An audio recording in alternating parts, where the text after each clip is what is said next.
I don't have no regard or respect for Ricks, and I think they all should be exterminated. What is American gangster about? Them American Ricks? Rayful and Alpo and Nicky Barnes and Sammy the Book, man, them Ricks.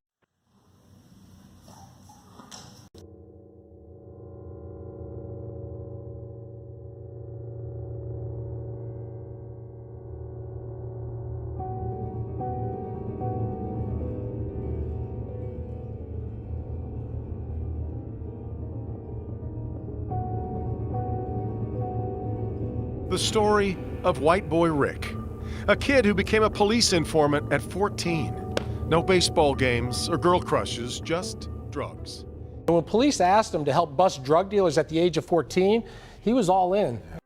Before Rick Wershe was arrested by the cops, he was working for the cops. He was only 14 years old, a freshman in high school. His father, who was also a paid informant, gave permission. They showed me some pictures and asked me who this person was, who that person was. I basically identified them, and they said they would be in touch. The relationship grew from there. It went into them sending me into houses to purchase drugs and stuff like that. Soon, Wershe was collecting hundreds and eventually thousands of dollars to cozy up to criminals and help police bust them. I was asked to go out there and get information about some people that were involved in the drug trade and their connections and how the drugs were coming in. These documents obtained by the defenders support Wershe's story. They show numerous payoffs for information. Over the course of 2 years, I would say probably somewhere around $30,000 maybe. He wasn't even old enough to drive, but was already buying cars with money given to him by law enforcement. Wershe was getting paid. Police were making arrests. Everything was working out until at age 15, Rick Wershe was shot by a suspicious drug dealer. I was shot and I never went back to school. I started the 9th grade, and when I got shot, I never went back.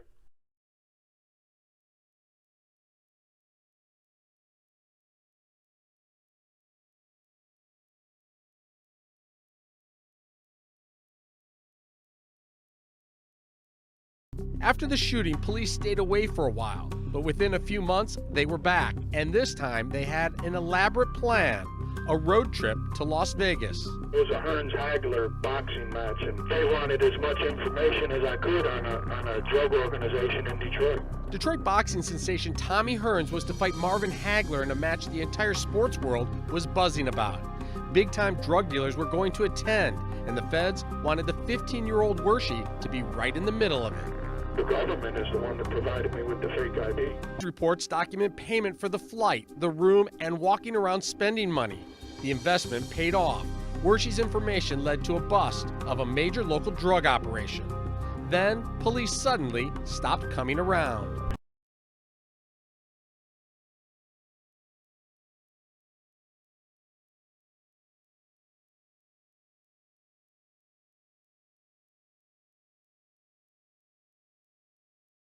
Johnny Curry walks through a community picnic in his old neighborhood. In the 80s, he was one of the biggest drug dealers in the city. He says he made a lot of money, and he doesn't apologize for it. Somebody was going to do it. If it wasn't me, somebody was going to do it, so at the time, it was money. Curry's little brother, Boo, was friends with white boy Rick Wershe. Soon, Rick won over the entire family. My brother let him come around, and we started hanging around together. We felt like he was cool, it was all right with me, so I didn't have any problem with it at all. What the Currys didn't know is that the 14-year-old Rick Wershe was working for the F.B.I. as a snitch. You never suspected that he was meeting with police? You know what? I didn't suspect that he was meeting with police, and I never expected that, because he was so young. Rick's information helped send several members of the Curry organization to prison. Johnny did 14 years. While he was gone, Rick started dating his wife, Kathy Volson Curry. Johnny says it's all water under the bridge. Wershe obviously helped put Curry behind bars. He did, right. I'm kind of amazed that there's not this bad blood. Yeah, you know, they say it's kind of just the drug game. You know, you get caught and you have to snitch to help yourself out, try and get out earlier.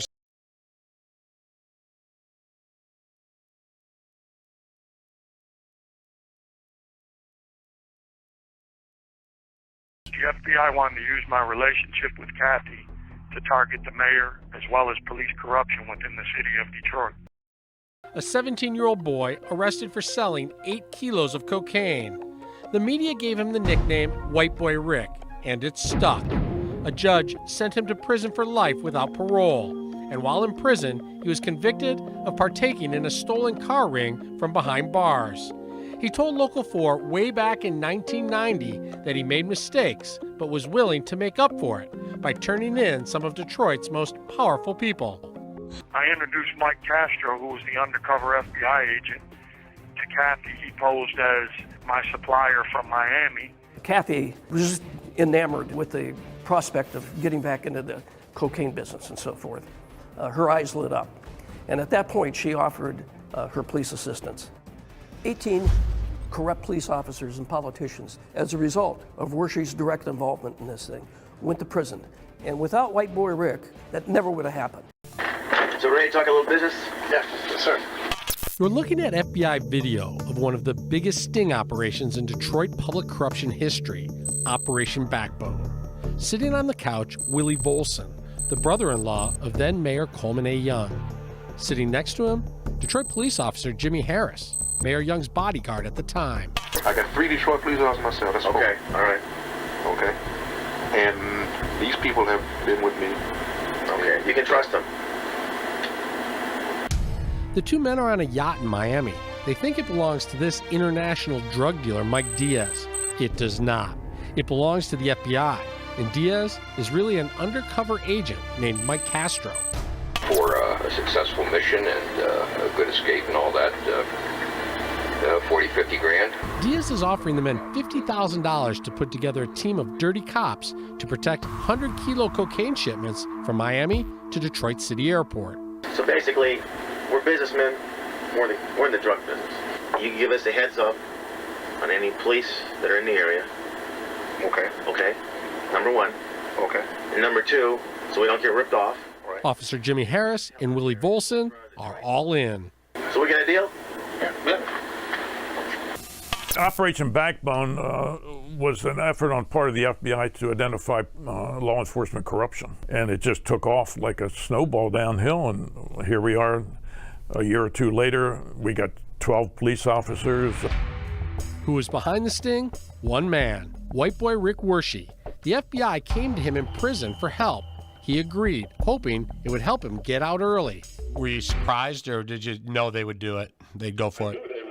There was no doubt in my mind. I just told you that I knew that if money was involved, that they would take the money. To make it work, Rick had to call his former girlfriend, Kathy Volson Curry, the niece of Mayor Coleman Young. Rick told her Mike Diaz was one of his closest friends in the drug world and could be trusted. They said Diaz was also Dawn Wershe's boyfriend. They all met for dinner at the Whitney in Detroit to discuss making money on the shipment of cocaine into Detroit. I thought everything went well. She was at ease. I mean, I don't think she had a care in the world thinking anything other than what we told her. She wanted in? Mm-hmm. Absolutely. Absolutely. Kathy Volson believed the Wershes, and Willie Volson and Jimmy Harris believed Kathy. Harris and Volson collected over $200,000 in bribe money to protect drug shipments. In 1991, they were busted. Volson, Harris, and 10 other cops were sent to prison. Did you think they'd be able to pull it off? I knew we could pull it off. There was no doubt in my mind. I knew how greedy they were. The FBI says they never could have done it without Rick Wershe. He was the best FBI drug informant that we ever had. I embarrassed a lot of people, but all I did was what I was asked, and all I did was tell the truth. In an attempt to shorten his prison time, Wershe gave the FBI information that led to the arrest of family and friends of Coleman A. Young, the former mayor's favorite bodyguard Jimmy Harris, his brother-in-law Willie Volson, and niece Kathy Volson Curry were all arrested as a result of Wershe's cooperation. He was extremely upset at me for, I believe he called me a stool pigeon for turning in corrupt cops. I thought any mayor would love to have corrupt cops off of their force, but to Coleman Young, I was a stool pigeon. Wershe also provided information on one of Detroit's most popular cops, Gil Hill, a homicide boss who appeared in the Eddie Murphy movie Beverly Hills Cop. I don't want to see any more of these blue slips. We're not going to see some arrest slips.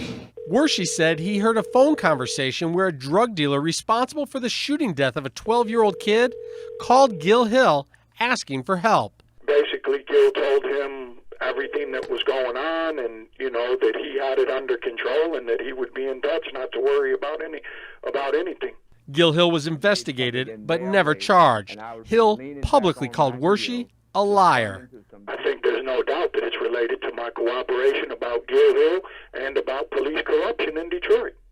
This is Nate Kraft, and tonight he's calling for white boy Rick Wershe to be released from prison.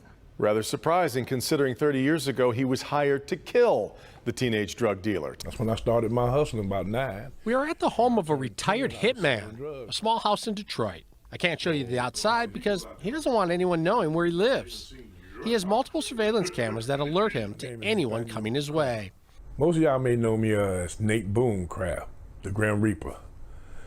I was hired to kill Wershe Jr., better known as White Boy Rick. This came from Gil Hill mouth to me. But we got to make sure that it don't lead back to no one. I said, well, you know me, all my hits don't lead back to no one. Hill recently passed away and cannot defend himself against these allegations. I was told to kill White Boy Rick. He said, 125,000, I'll make sure that you get it as long as that boy dead. His key word, dead. 125. Make sure that boy's dead. We can't have him talking. Boone came for Wershe at a stoplight in Detroit. We had the music up pretty loud, and God willing, I saw the slide door on the van opening, and I told my buddy, I said, pull off, and he didn't hear me. And I reached my leg over the thing, and I pushed on the gas, and we went through the red light, and that's when the shots rang out. Of course we hit the car, but hitting the car ain't the whole routine. You must get the person that we going at. Don't kill a car. Kill that person in the car. That's who we come to kill. But the white boy jumped down up in there, and I could have sworn that it went across his back when the gun finally jammed. Rick got away. Boone came again for him at the courthouse when Wershe was on trial for drugs. I get on top of one of these buildings, and when he come out of there, take off his head. Both men ended up in the same federal prison. Each stayed to themselves. Both cooperated with the FBI. Nate Boone Kraft informing on hitmen. Rick Wershe informing on drug dealers and dirty cops.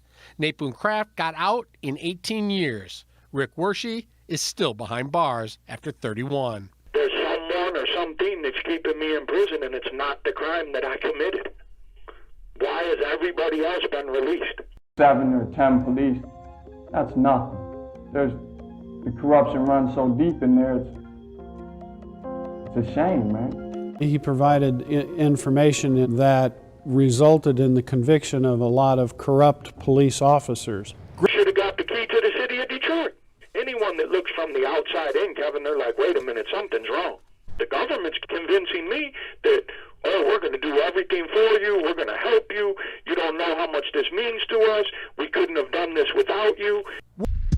Wershe was also helping the Wayne County Prosecutor's Office. Mike Duggan, who is now mayor, was prosecutor at the time. Mike Cox, who went on to become Attorney General, was assigned to find out what Wershe knew about the same murder Gil Hill was accused of covering up. I spoke to Mr. Cox 3 or 4 times at length about the murder. I explained everything to him. Wershe was not given a medal for cooperating with police, and when he got his one and only parole hearing in 2003, the promises made to help him get out of prison were broken. Wayne County Prosecutor Mike Duggan wrote a scathing letter recommending parole be denied, and then U.S. Attorney Jeffrey Collins rescinded the office's recommendation for release.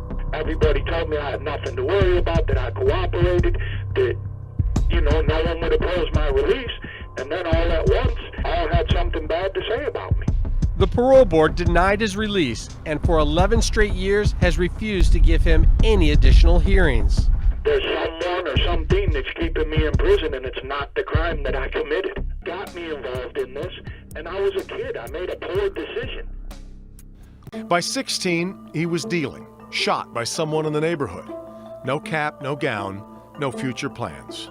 18, and a lifer, busted for cocaine. a juvenile sentenced to life in prison. The facts can make it hard to feel sorry for Richard Wershe Jr. He committed the crimes and then committed more from behind bars. But as the story of White Boy Rick plays out, there is much more to it. He's 47, 29 of his years spent in prison. Murderers, rapists, violent offenders out before him. He goes down in history for doing more time than any other non-violent juvenile offender. He has made many mistakes, but he's also been an invaluable asset, an FBI informant behind bars. Agents say he did more to help the FBI bust dirty cops and drug dealers than any other informant in Michigan history. Report says not only was Wershe recruited and paid by police as a 14-year-old 8th grader to buy drugs and snitch on dealers in Detroit, but while in prison, he was the key to a major sting operation that led to nearly a dozen arrests. Schwartz calls Wershe the single most important police informant in Michigan history. I've never seen anybody cooperate like Richard Wershe. I mean, he literally had the safety of undercover agents in the palm of his hand, and he always did the right thing. When Wershe was in the Federal Witness Protection Program in custody, how he cooperated on a number of matters there, including a murder plot involving a major organized crime figure from New York. I think helping the FBI with Operation Backbone was the biggest mistake of my life, because it created enemies that I couldn't even imagine. I was a kid. I didn't think of the political aspects of it.